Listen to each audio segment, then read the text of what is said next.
basically the biggest problem in the room is trapping the bass. Especially in Israel, where it's all concrete, or it's like a safe room where it's really thick walls. So my room is the bomb shelter. So yeah, exactly. So if you can manage bomb shelters, you can manage just about every room. So bass trap wise, so I tried out some materials and I found the system that worked best in most cases. And after doing so many rooms, and bedroom studios is the main place where people build studios in Israel. So, I could look at a room, see the dimensions, and set up the bass traps in a way that works 90% of the time. And I think my forte, I don't know how you say it, is the troubleshooting. It's putting the traps where I think they should go, measuring. I always start by the process starts when I measure the room with nothing, because then I know by the length and the width and the height of the room what the room modes would be. But I always measure it empty just to get the feel of the intensity of the problem. And then I just place the traps in my usual positions, which is the biggest amplitude of that room mode. And so I placed the traps in the biggest amplitude of the room mode. And I think the main difference of what I did in your first studio and in the second one is that in the first studio, I would say, okay, bass traps in the corner, absorption in the early reflections. And then I would measure and, okay, something's not working. I would take off the bass trap, try to add more, try to whatever. And now it's more like building blocks, So I don't do the design part before I solve the room. So the first issue I address is solving those room modes. And with the foam, I could just put it down in a place where there's high amplitude of the room mode in the room mode, and then test it. I just measure and then I move it, and then I add to it and measure again. And like the process is much faster because I put a bass trap, I see the result. I put another bass trap, I see the result. I move the speaker, I see the result. So I can fix my way into solving the room problems. And that's the process, It's like a quick process in solving the room, and it's by trial and error with a lot of experience, I think. Yeah, totally. Well, one thing I noticed is that the bass traps now seem to be a lot more focused on like the front of the room, like in between the speakers and behind me, like in the back of the room. Whereas in the previous room, it was kind of even like the corners at the top and the bottom of the room. And there was a guest I had on my show named Sam Moses, who's a mastering engineer based out of Nashville, and he was telling me like he really also like strongly believes in like this front attack wall. Is there something to that like I don't know about, or that you'd want to explain to the audience? Well, I think the corners are not the strongest area of the specific room mode. Like you have your front and back wall are the longest dimensions in the room, your front to back, and that's the lowest frequency that's in the room mode. That's your basically like the longest, like the longest wave, hypothetical wave could be that way. Yeah, not hypothetical at all, really practical. That's a wave. And so the most dense or thick bass trapping should be in the front and the back wall to get rid of the lowest room mode. And the corners, the advantage of the corners is that they take all three room modes, the length, width, and height, because you take care of, in one corner, you take care of all of those modes.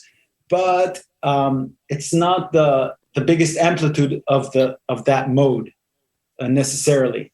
So I attack each problem with the right wall, you know what I mean? Yeah. Every issue has its own trap. Specific. Yes, fix. Exactly. And I do use corners, but not in the same way. I don't put the most mass in the corners, but like semi-heavy traps in the corners. The most massive and the thickest traps are in the front and the back. And the advantage is in trapping in the front, putting a lot of mass in the front, is that there's a lot of dead area between the speakers. There's a space between the speakers, and there's a space outside the speakers. And it's not something that reduces workspace in your room. Yeah, that's a really good point. Yes, I could put a lot of mass there, and it doesn't really bother you. I could do this. I could do like not a lot of mass in the front, and double the mass in the back, and it will have probably the same effect, but it'll take a lot more from your room. So there'll be less room to track vocals and guitars and whatever. Yeah. Love it. Yeah, the other big difference that I noticed between the two rooms was how much closer the speakers were to the front wall. And I noticed right away, I was like, this doesn't sound right. And you're like, no, this is much better than your previous room. And then I realized how much more quickly I could mix a record because the kick and bass separation was so much easier for me.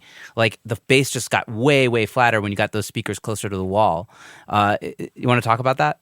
In small rooms, you might have cancellation once you take the speakers away from the wall. You'll have more depth and more 3D imaging, or maybe a better stereo image, less mud, but you'll probably have a cancellation in your bass. So the first thing I do is place them up against the wall, fix the mode issues, and then start taking them away from the wall and seeing what distance they start to cancel out in the bass frequency.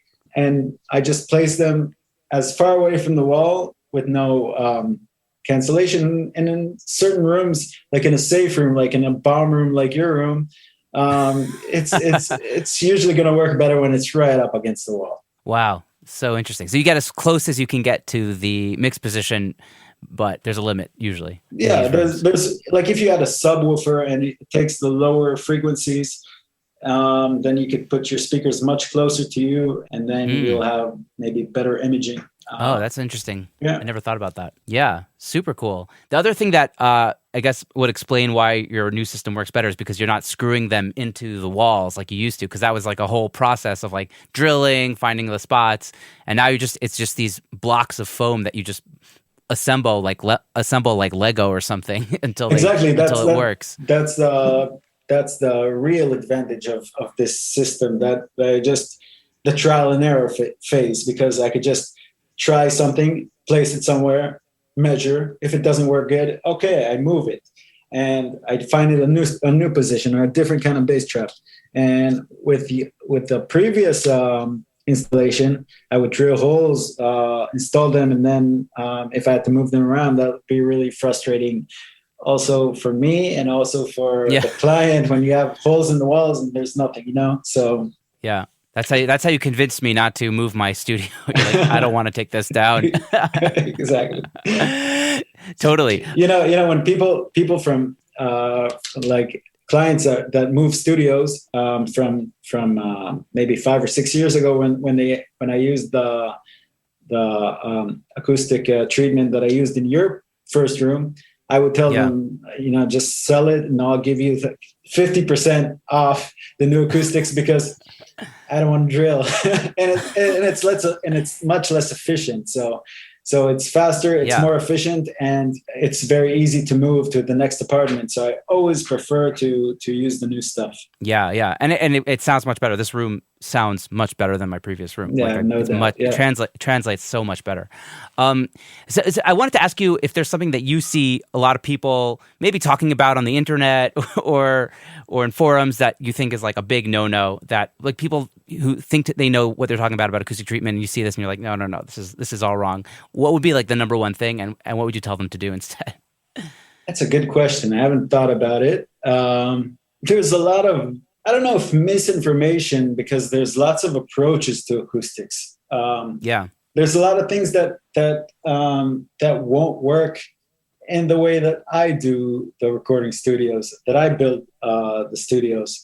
So like the biggest issue that people talk about is like, and also in another podcast I heard that people talk about, is the distance from the mineral wool, and the airspace, the air gap between the wall and the acoustic treatment is what makes it efficient.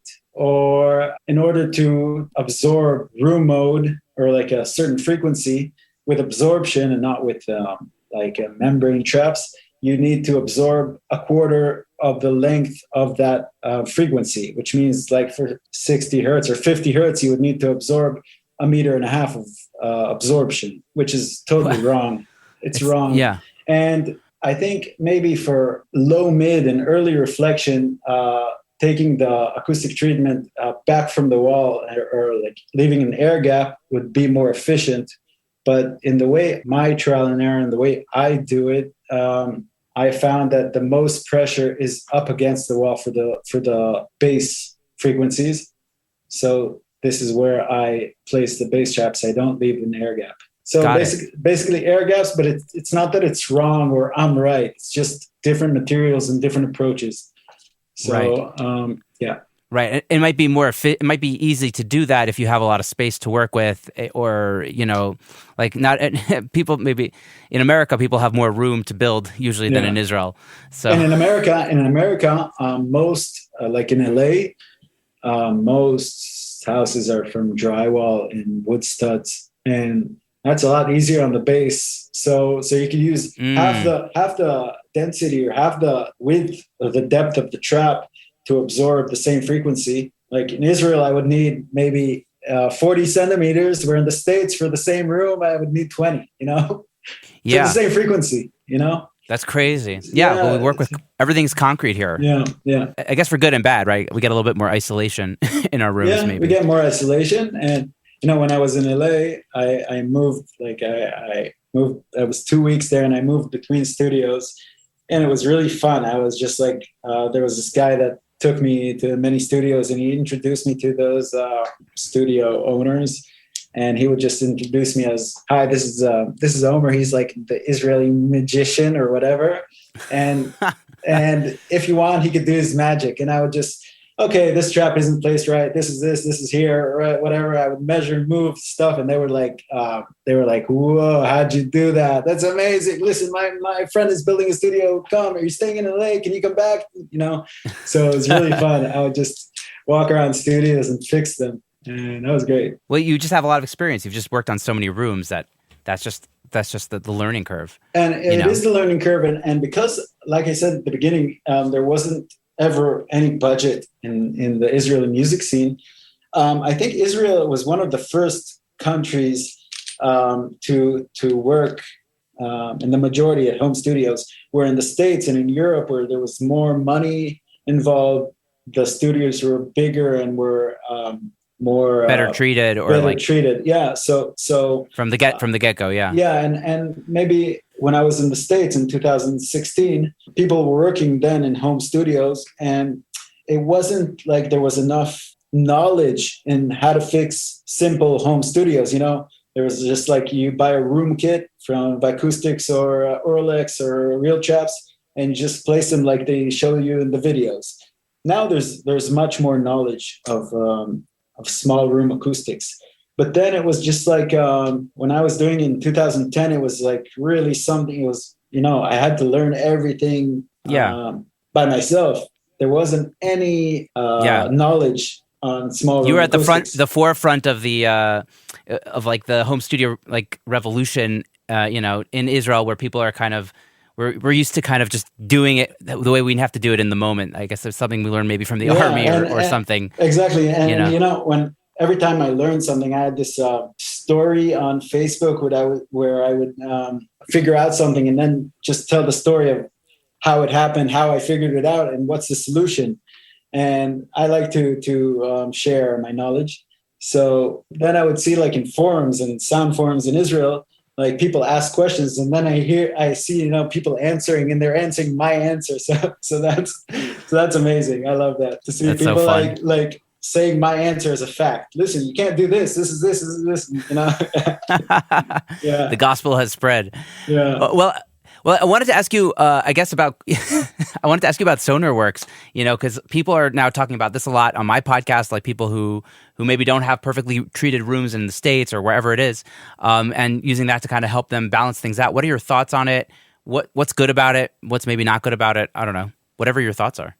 To EQ a room in general, there's some good that it can do, and there's some really bad that it can do.